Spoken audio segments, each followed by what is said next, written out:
السلام عليكم ورحمة الله وبركاته. الحمد لله والصلاة والسلام على رسول الله وعلى آله وصحبه وسلم وبعد. عيد مبارك تقبل الله أعمالكم. ndabifuriza Eid nziza, Ramadan turayijyanye. Ukuntu kuri kwa aya aho Allah subhanahu wa ta'ala ivugira ati ayyaman ma'dudat, ni minsi ibarika, ni minsi mike. Twatangiye igisibe ejo bundi, ubu ngubu turakijyanye kirarangiye. Ramadan irarangiye. Ese waba uri mu bayibyaje umusaruro cyangwa waba uri muri babandi bayipfushije ubusa? Dusaba Imana turinde kuba mu bagira igihombo muri uku kwezi kwa Ramadan, kuko ntituzi niba iriya yindi zadusanga. Mawdu cyangwa se topic ngufi cyane nifuje ko tuganira ni topic isomo rijyanye no gukora isala y'Eid mu bihe turimo bya COVID-19 cyangwa se lockdown. Tuzi ko ari nkaguma mu rugo cyangwa se stay at home, ubyitwa ubishaka, aho bishoboka ko bamwe batazashobora ubushobozi bwo kuba bateranira hamwe ngo bakorere ya sala y'Eid bamenyereye imyaka yose kuyisarira hamwe. Ese ma hiya nadhariyatu shar'iyya, ese idini yacu y'Islamu ibibona gute fi azmat mithla hadhihi al-azma, mu iyo tugeze muri condition cyangwa se mu ihali nkingi yo kuba dushobora kutazateranira hamwe, ni gute abantu bazitwara ku munsi w'Eid mu bigendanye no gukora isala y'Eid? Mbere yuko ngira icyo mbivuga ibyo, kwanza isala y'Eid ni sala musala intumwa y'Imana Muhammad sallallahu alayhi wasallam yakoze kuva yayihabwa kugeza apfuye ntigize ayisiba. Aho ngaho niho bamwe mu bamenyi babona yuko ari sunnatun muakkada, ari nayo jumhurul fuqaha, abamenyi benshi ba fiqhi babona ko ni sunna intumwa y'Imana Muhammad sallallahu alayhi wasallam yashyizemo imbaraga cyane, kuko ntigeze ayirekana rimwe kugeza igihe yapfiriye sallallahu alayhi wasallam. Abandi bamenyi bakabona yuko isala y'Eid ni fardu kifai. Iyo bavuze fardu kifai, abona ba Hanafiya cyangwa se Abu Hanifa, nuko idha qama bihi al-ba'd, iyo bamwe bayikoze saqata 'anil baqin, iba ivuye ku basigaye, nukuvuga ngo abandi ntibategetswe yuko bayikora. Nukuvuga ngo iyo hari abasaye biba bihagirije n'abandi batasaye. Hakaba n'abandi babona yuko buri wese asabwe kuba yakora iyi sala, ari itegeko riri fardun aini kuri buri wese. Imvugo rero z'abamenyi kuri mas'ala yo gusara isala y'Eid ni eshatu, gusa iyo tumenyere nayo iriho abamenyi benshi nuko ni sunna y'imbaraga, ni sunna mtume Muhammadin sallallahu alayhi wasallam atapfaga gusiba. Ibi ni bikwereka ko ari sala ifite imbaraga cyane n'umwanya ukomeye mu dini y'Ubuislamu. Iyo ni hukumu y'isala y'Eid. Icya kabiri tugiyeho ni sala ifite raka zingahe? Ni sala ifite raka ebyiri, ni sala ifite raka ebyiri. Ntabyo kubanza gusara sunna mbere cyangwa nyuma, usarira raka ebyiri zonyine. Izo raka intumwa y'Imana Muhammadin sallallahu alayhi wasallam iyo zisaraga kuri raka ya mbere yabaga yakoze takbira zigera kuri zirindwi, harimo na takbiratul ihram. Takbiratul ihram ni ya yindi kwinjiza mu sala, Allahu akbar, hanyuma agahita asoma urufunguzo rw'isala, subhanaka allahumma wa bihamdika wa tabaraka ismuka wa ta'ala jadduka wa la ilaha ghayruka, nkuko bisanzwe bimenyere. Hanyuma agahita akora izindi takbira zikurikiye zigera kuri esheshatu. Nukuvuga ngo kuri raka ya mbere zikaba ari takbira zirindwi zose ziteranyije, takbiratul ihram, nyuma yaho agakora takbira esheshatu.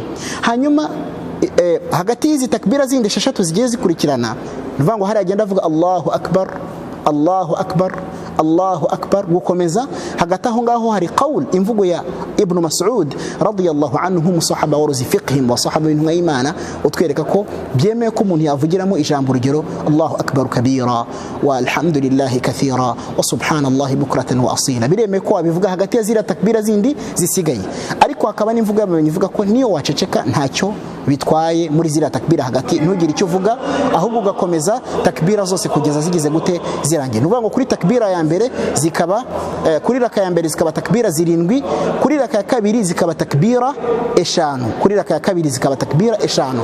Iyo bavuze eshanu ntibaba babariyemo ya indi gukura hasi uzamuka, ariyo bita takbiratul intiqal. Cya gihe iyo uvuye hasi uzamuka ujya kuri raka ya kabiri, iriya ntabwo ibariramo, ahubwo iyo umaze kugera hejuru ukora eshanu.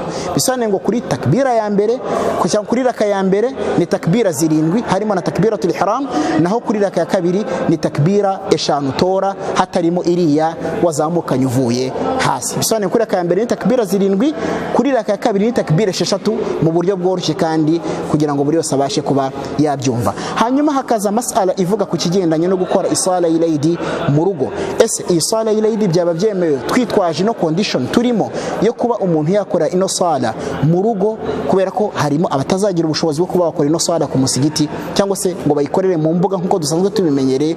Ese ubuyisilamu bwaba bubibona gute? Anas bin Malik radiyallahu anhu nkuko hari athar igaragaza yuko we iyo isala y'Eid yabayaga yamucitse yasarishaga abantu be mu rugo iyi sala, yasarishaga abantu be mu rugo iyi sala, nuvuga ngo bagasarira kebyiri muri buriya buryo twavuze.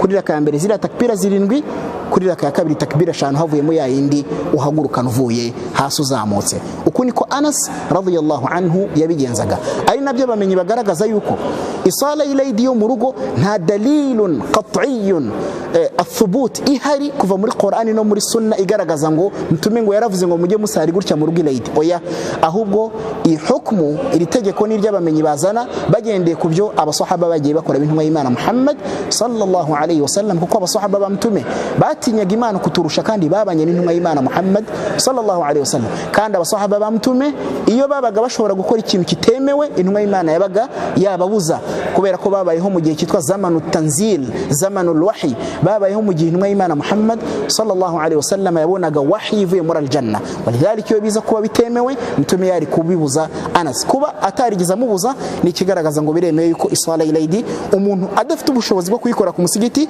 yayikorera hehe? Yayikorera mu rugo. Hari uwavuga ngo Anas yayikoreraga mu rugo kubera ko yabaga yamucitse ku musigiti, naho twe ntina hari burundu. Ese ubwo urumva iryo gereranya ridapfuye? Igisubizo tumuha nuko Al-Imam al-Bukhari rahimahullah yanditse mu gitabo cye bab, umuryango, topic, chapitre nkuru ayita idha fatahu salatul Eid, idha fatathu salatul Eid.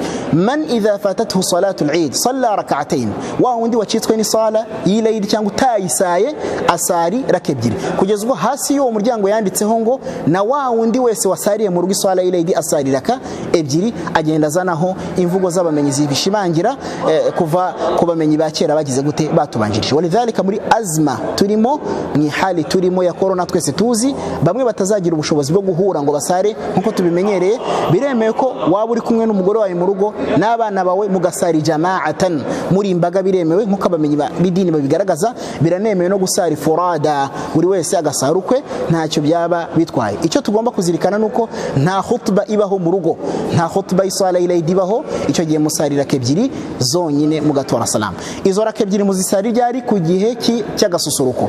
Iyo bavuze igihe cy'agasusuruko n'ubundi isala ya Eidul Fitri muri sunna mtume yajyaga yitinzamo gake.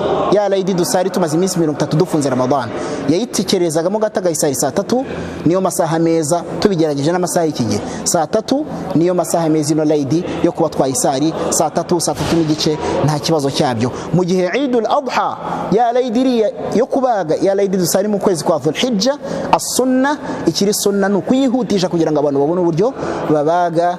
Wa sallallahu wa sallama ala nabiyyina Muhammad wa alihi wa sahbihi wassalamu alaykum wa rahmatullahi wa barakatuh.